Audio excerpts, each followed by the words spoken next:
విడు మొరటోడు అని వాళ్ళు వీళ్ళు ఎన్నెన్ని అన్న పసి పిల్లవాడు నవాడు.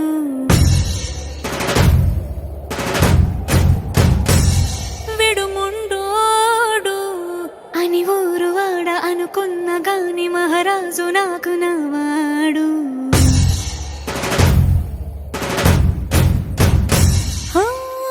మాట పెడుసై